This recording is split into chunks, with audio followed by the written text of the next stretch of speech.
সকলকে স্বাগতম। আমাদের আজকের আলোচ্য বিষয় ফিনান্স ও ব্যাংকিং প্রথম পত্র। তো আজ আমরা ফিনান্স ও ব্যাংকিং প্রথম পত্রের সবথেকে গুরুত্বপূর্ণ যে অধ্যায়টা সেটি হচ্ছে অর্থের সময়মূল্য, অর্থাৎ টাইম ভ্যালু অফ মানি। আমাদের এই অর্থের সময়মূল্য থেকে তোমরা একটি প্রশ্ন থাকবে এবং কোনো কোনো সময় দুটি প্রশ্ন সেট করে। সেজন্য এসএসসি এবং এইচএসসি পরীক্ষার্থী যারা আছো, তোমাদের অনুশীলনের জন্য আমি আজ এই ভিডিওটির আয়োজন করছি। তো আমাদের আজকের পর্ব হচ্ছে 1।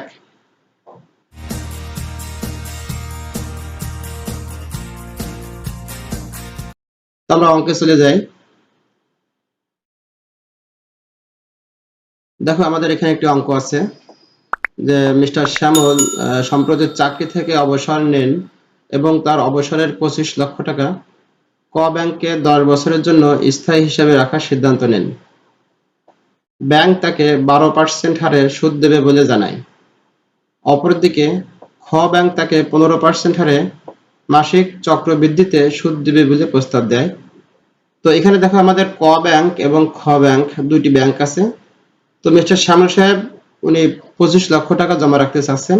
ক ব্যাংক বলছে যে 10 বছরের জন্য স্থায়ীভাবে টাকা জমা রাখতে তারা 12% হারে বার্ষিক চক্রবৃদ্ধি সুদ দিবে, এবং খ ব্যাংক প্রস্তাব দিয়েছে তারা মাসিক 15% হারে চক্রবৃদ্ধি সুদ দেবে।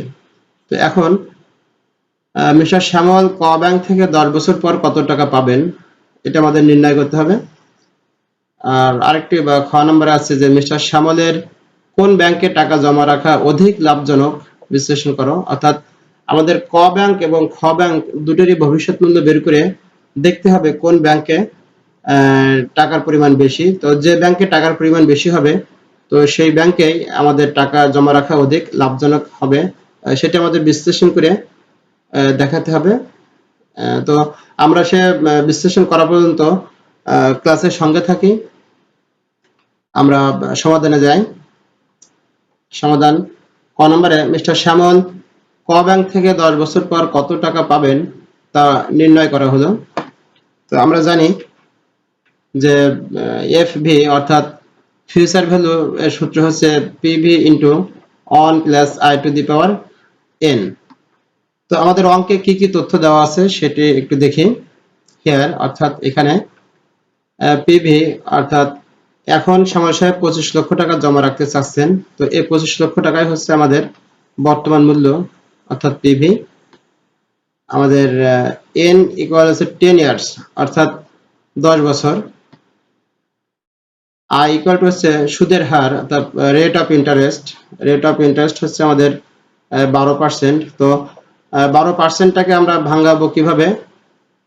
আমরা 12কে যদি 100 দিয়ে ভাগ করি তাহলে আমাদের 0.12 হয়। এবং এফভি অর্থাৎ ফিউচার ভ্যালু মানে ভবিষ্যৎ মূল্য আমাদের নির্ণয় করতে হবে। তো অঙ্কে যাওয়ার আগে ছোট্ট একটি রিকোয়েস্ট, যারা চ্যানেলে নতুন তারা চ্যানেলটি সাবস্ক্রাইব করুন এবং ভিডিওতে লাইক দিন। তো আমরা এখন FV equal PV into 1 plus I to the power N এখানে মানগুলো বসাবো। আমরা মান বসালাম। যেহেতু পিভির মান আছে 25 লক্ষ টাকা, সূত্রের অন এখানে 1 আছে এবং আয়ের মানটা আমরা 0.12 বের করছি। এন এর মান দেওয়া আছে 10। এখন আমরা ফার্স্ট ব্র্যাকেটের ভিতরে দেখো এটা 1 প্লাস 0.12 আছে। তো এটাকে আমরা যোগ করব, যোগ করলে আমাদের 1.12 হয়। তো 1.12 কে আমরা যদি 10 দ্বারা পাওয়ার করি তো আমাদের 3.105848 হয়।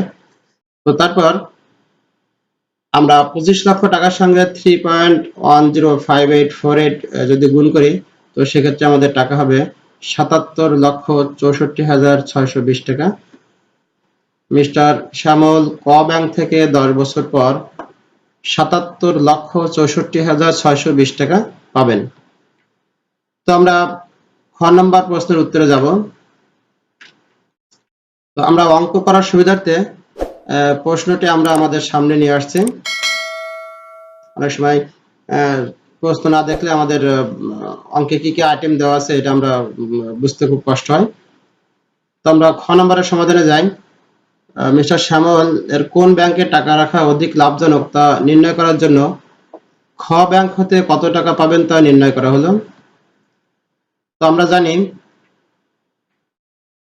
FV equal PV into 1 plus I by M to the power N into M, অর্থাৎ আমাদের খ ব্যাংক 15% হারে মাসিক চক্রবৃদ্ধিতে সুদ দিবে, অর্থাৎ যদি সুদ বছরে একবারের অধিকবার দেয়, একের অধিকবার সুদ দেয়, তো সেক্ষেত্রে আমাদের I কে M দ্বারা ভাগ করতে হবে এবং N কে M দ্বারা গুণ করতে হবে। এখানে M হচ্ছে বছরের সুদ প্রদানের সংখ্যা। তো দেখি আমাদের মানগুলো এখানে কি কি দেওয়া আছে। আমরা দেখছি হিয়ার, অর্থাৎ এখানে পিভি 25 লক্ষ, এন 10 ইয়ার্স, আই ইকুয়াল হচ্ছে 15%, অর্থাৎ 0.15, এবং এমটা হচ্ছে আমাদের 12 মাসে 1 বছর হয়, তো 12কে আমরা কত মাস পর পর সুদ দিচ্ছি, 1 মাস পর পর, এজন্য অন দিয়ে যদি আমরা ভাগ করি তো আমাদের 12 হয়। এবং এফভি ইকুয়াল হট। তো আমরা এখন মান বসাই। যেহেতু পিভি দেওয়া আছে আমাদের 25 লক্ষ, 1 প্লাস আর মান হচ্ছে আমাদের 0.15, আর এম ইকুয়াল হচ্ছে 12, অর্থাৎ 12, আর এন ইন্টু এম, অর্থাৎ এন হচ্ছে 10 আর ইন্টু এম এর মান হচ্ছে আমাদের 12। তো আমরা এখন 0.15 কে 12 দিয়ে ভাগ করলে আমাদের 0.0125, এবং 10-এর সঙ্গে 12 গুণ করলে আমাদের 120 হয়। এরপর আমরা কি করব, এরপরে কাজ হচ্ছে অন ফার্স্ট ব্র্যাকেটের ভিতরে আমরা এটা যোগ করব, যোগ করলে 1.0125, এবং এখন এই 1.0125 কে 120 দ্বারা পাওয়ার করব। তো পাওয়ার করলে আমাদের হয় হচ্ছে 4.4402। তো এখন দেখো এই 25 লক্ষ টাকাকে আমরা 4.4402 দ্বারা গুণ করলে আমাদের গুণফল হয় 1,11,05,000 টাকা।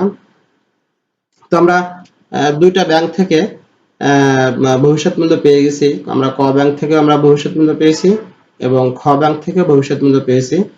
তো যেহেতু আমাদের এখানে বিশ্লেষণ করো বলা আছে, তো আমাদের বিশ্লেষণ করে অবশ্যই অঙ্কে দেখাতে হবে, না হলে কিন্তু অঙ্ক থেকে নাম্বার কাটা যাবে। তো আমরা বিশ্লেষণে যাই। আমরা বিশ্লেষণ এভাবে লিখব যে মিস্টার শ্যামল 10 বছর পর ক ব্যাংক হতে 77,64,620 টাকা পাবেন। অপরদিকে খ ব্যাংক হতে 1,11,05,000 টাকা পাবেন। ক ব্যাংক থেকে খ ব্যাংকে আমাদের এই দুটো বিয়োগফল হচ্ছে 33,35,880 টাকা বেশি পাওয়া যাবে, অর্থাৎ ক ব্যাংক থেকে খ ব্যাংকে 33,35,880 টাকা বেশি পাওয়া যাবে। তাই মিস্টার শ্যামলের খ ব্যাংকে টাকা জমা রাখা অধিক লাভজনক হবে। তো শিক্ষার্থী বন্ধুরা, আমাদের ক্লাসে থাকার জন্য সকলকে অসংখ্য ধন্যবাদ।